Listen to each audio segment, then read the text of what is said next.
your life work.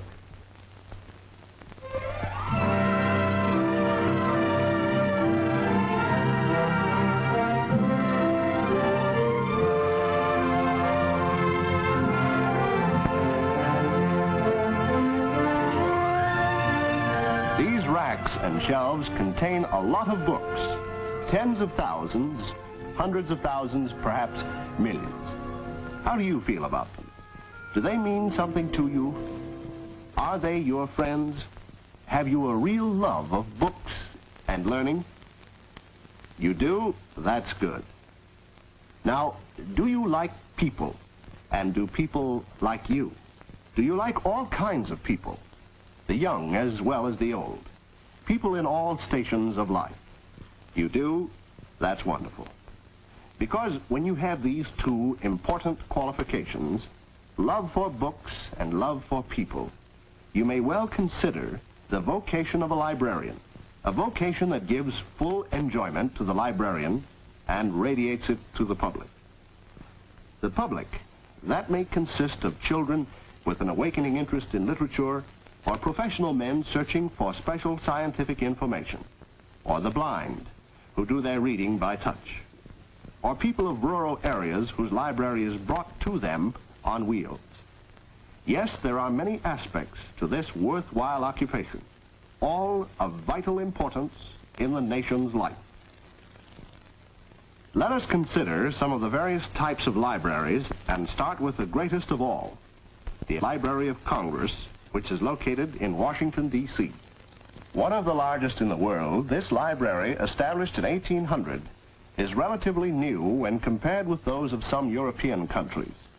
Serious scholars may use its excellent facilities and wonderful collection of more than 5 million books and manuscripts.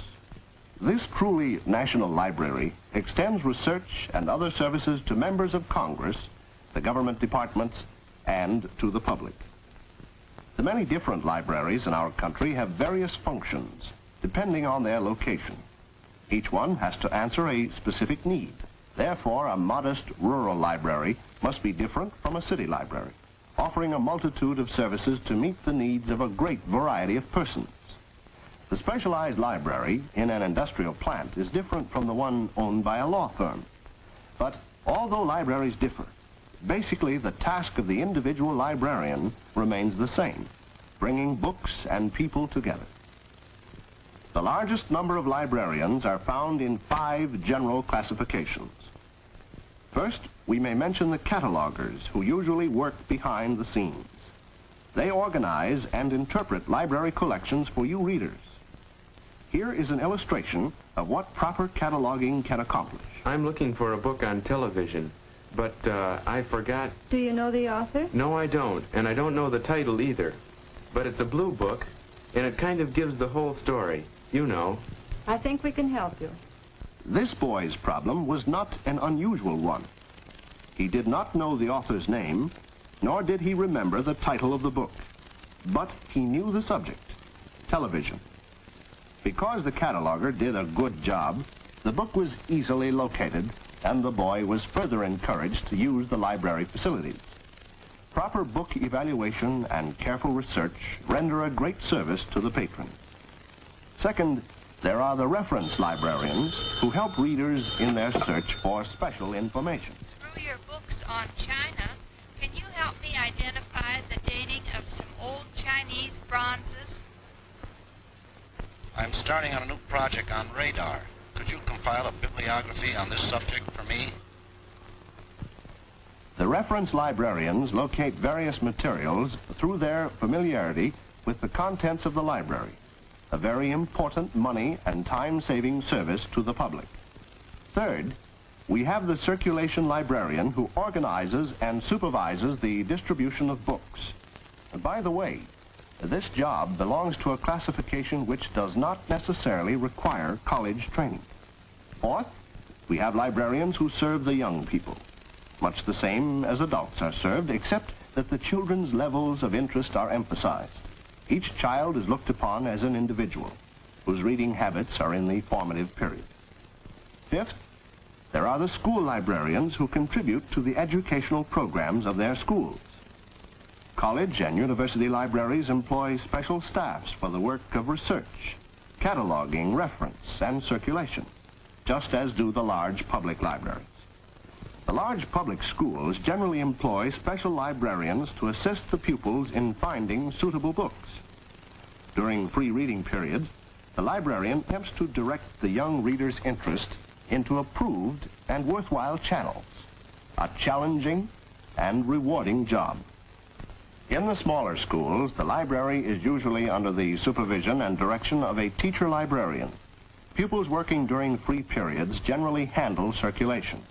However, under such a plan, the library personnel changes from period to period with little opportunity for individuals to really understand library work. Up till now, we have discussed the jobs that must be done in every library.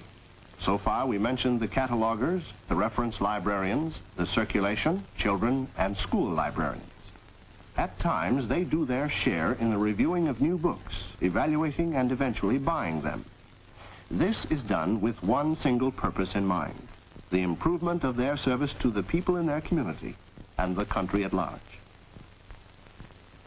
In library work, there exist a number of positions that require special competence and preparation.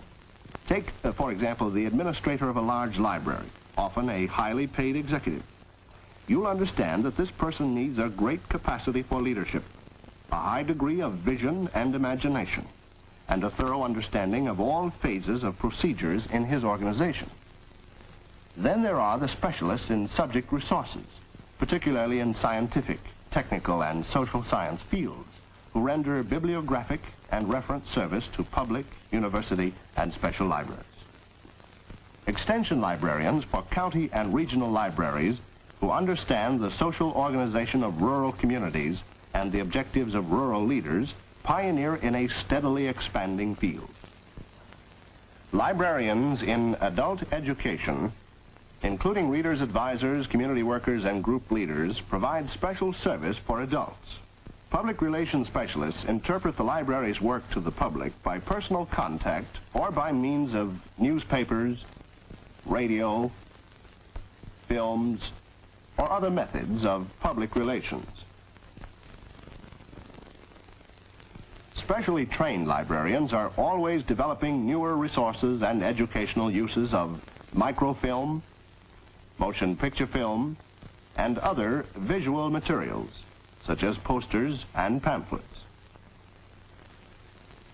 Music scores for classical and popular compositions are available to music lovers.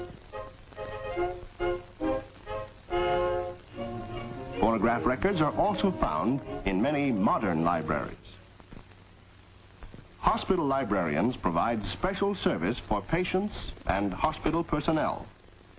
For instance, did you get me that material on the sternocleidomastoid and the zygomatic head of the quadratus levi superioris? Yes, Doctor. Here it is. I didn't mind the research on them, but the pronunciations really had me stumped for a bit. The professional librarian is required to have a college degree and to have attended a special library school. Although librarians in small libraries are not required to be library school graduates, they must have had some special training. Reference work required in high school courses in the sciences, both social and physical, will be especially helpful in acquainting you with the library. Study the work of your school librarian, and perhaps you can secure permission to assist. If you become a librarian, you will find that there can be great variety and interest, as well as security in this career. Your abilities will be challenged, but you will be rewarded with real pleasure from your work, salaries comparable with those of similar professions, and opportunities for advancement. You will derive satisfaction from a knowledge that your work is vital and essential in forming the kind of world in which you want to live. When you investigate the field carefully, you will find that there is a need for thousands of trained librarians. Contact the library schools and the American Library Association. They are able to give you valuable advice. If you have the personal qualifications, librarianship may well become your life work.